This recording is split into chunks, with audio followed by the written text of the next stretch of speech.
Hello everyone, welcome to Bangalore home YouTube channel. இன்றைக்கி என்ன ரெசிபின்னா பீர்க்கங்காய் தோல் வச்சு சம்மந்தி செய்ய போகிறோம். அதுக்கு முதல்ல பீர்க்கங்காவை எடுத்து ஃபஸ்ட்டு இதை நல்லா வாஷ் பண்ணிக்கணும். உங்களுக்கு இதில் கெமிக்கல்ஸ்லாம் போட்டு வளர்த்துருப்பாங்க அப்படின்ற மாதிரி தோணுச்சுன்னா இது மேலே கொஞ்சம் உப்பு தடவிட்டு நல்லா தேய்ச்சிட்டு வாஷ் பண்ணிட்டீங்கன்னா ஃபுல்லாக க்ளீன் ஆகிடும். இப்போ இந்த மாதிரி நான் வாஷ் பண்ணி எடுத்து வந்திருக்கேன். இதை இந்த மாதிரி ஒரு பீலர் வச்சு இதோட தோலை நான் பீல் பண்ணி எடுத்துக்கிறேன். இப்போ இந்த மாதிரி நான் பீல் பண்ணி எடுத்து வச்சதை ஒரு கடாயில் போட்டு அதில் 1 டேபிள் ஸ்பூன் ஆயில் விட்டு நல்லா பொன்னிறமாகிறதெல்லாம் வதக்கணும். இந்த தோல் பாதிக்கு பாதி குறைஞ்சி வரும், அந்த அளவுக்கு நல்லா வதக்கி எடுத்துக்கலாம். இதில் இருக்கிற ரா ஸ்மெல் எல்லாம் போகணும், அந்த அளவுக்கு இதை நம்ம வதக்கி எடுத்துக்கலாம்.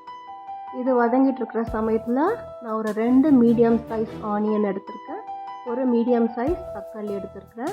இது ரெண்டுத்தையும் நல்லா சாப் பண்ணி எடுத்துக்கலாம். கூடவே ஒரு சின்ன நெல்லிக்காய் அளவு புளி எடுத்திருக்கிறேன். இப்போ இது நல்லா வதங்கிட்டு இருக்குது. இதை நல்லா ப்ரௌன் செவக்க வறுத்து எடுத்துக்கலாம்.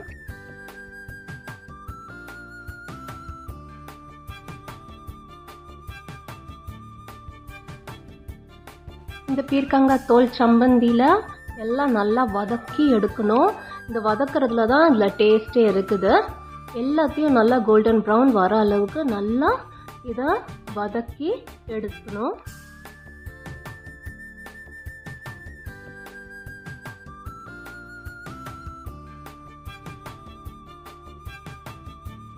இப்போ பார்த்தீங்கன்னா உங்களுக்கு தெரியும், நல்லா வதங்கி அந்த பீர்க்கங்காய் தோலெல்லாம் பாதி கம்மியாயிருக்கு.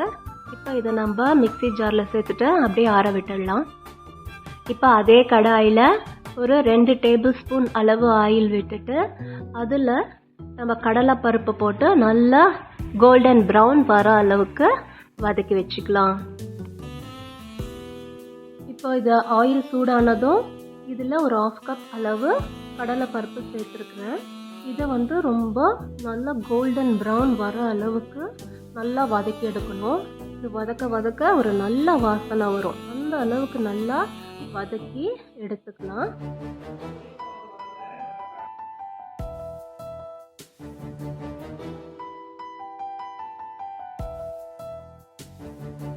நான் எந்த அளவு கடலைப்பருப்பு போட்டேன்றதை காமிக்கிறேன். இந்த கப் அளவு ஃபுல்லாக போட்டிருக்கேன். இது 1/2 கப் அளவு. இந்த 1/2 கப் அளவு பருப்பு போட்டால் நம்ம எடுத்த பீர்க்கங்காய் தோலுக்கு கரெக்டாக இருக்கும்.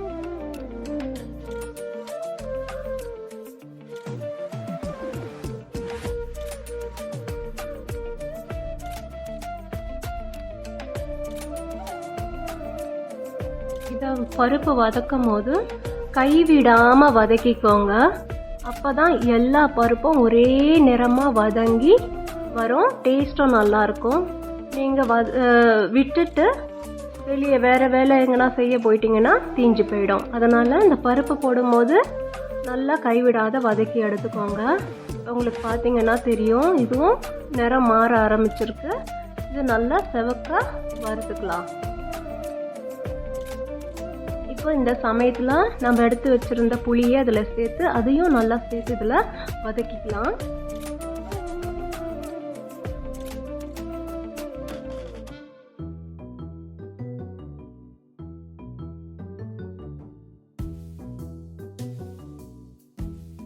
இப்போ பார்த்தீங்கன்னா நல்லா செவக்க வறந்துடுச்சு. இதை நான் ஒரு மிக்ஸி ஜாரில் சேர்த்துட்டு இதையும் அப்படியே ஆற விட்டுடுறேன். அந்த பீர்க்கங்காய் தோலோடையே சேர்த்து ஆற வச்சுருக்கேன்.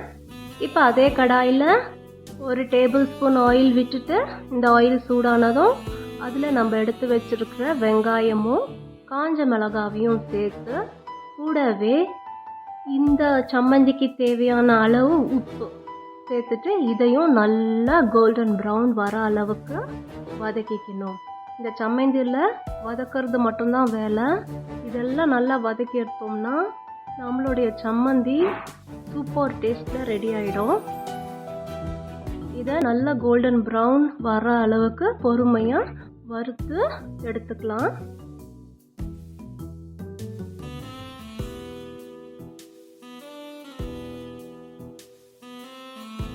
நான் வந்து பெரிய வெங்காயம் சேர்த்துருக்குறேன்.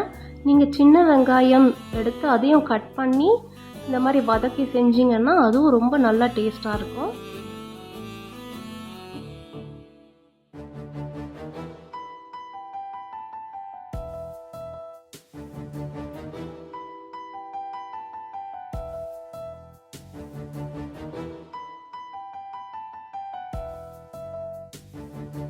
இப்போ இந்த வெங்காயம்லாம் நல்லா நிறம் மாற ஆரம்பிச்சிருக்கு.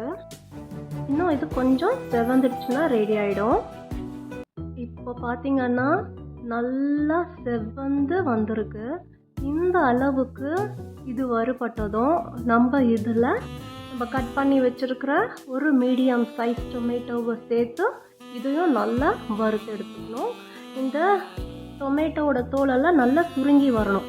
அந்த அளவுக்கு இதை வறுத்து எடுத்துக்கலாம்.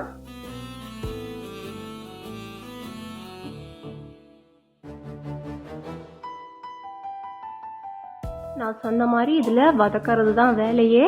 கைவிடாமல் கொஞ்சம் பொறுமையாக நம்ம கவனம் செலுத்தி இதை நல்லா வதக்கணுன்னா ரொம்ப டேஸ்டியான சம்மந்தி நம்மளுக்கு கிடைக்கும். இப்போ இது வதங்கிடுச்சு. இதை நான் ஒரு மிக்ஸி ஜாரில் சேர்த்துட்டு அது கூடவே ஒரு 5 பல்லு பூண்டு, ஒரு 1/2 டேபிள் ஸ்பூன் தனியா பவுடர் சேர்த்துட்டு இது எல்லாத்தையும் அப்படியே அரைச்சிக்க போகிறேன்.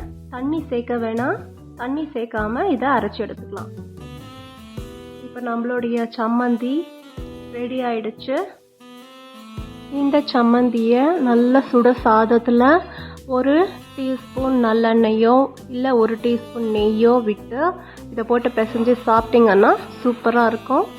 கண்டிப்பாக இந்த ரெசிபியை ட்ரை பண்ணி பாருங்கள். ட்ரை பண்ணி பார்த்துட்டு கமெண்ட் பண்ணுங்கள். இந்த ரெசிபி பிடிச்சிருந்தா லைக் பண்ணுங்கள், மற்றவங்களுக்கும் ஷேர் பண்ணுங்கள். கூடவே சப்ஸ்கிரைப் பண்ணி வச்சுக்கோங்க. அப்போ தான் நான் போடுற வீடியோஸ் அப் டு டேட் உங்களுக்கு அப்டேட் ஆகும். தேங்க்ஸ் ஃபார் வாட்சிங். பாய்.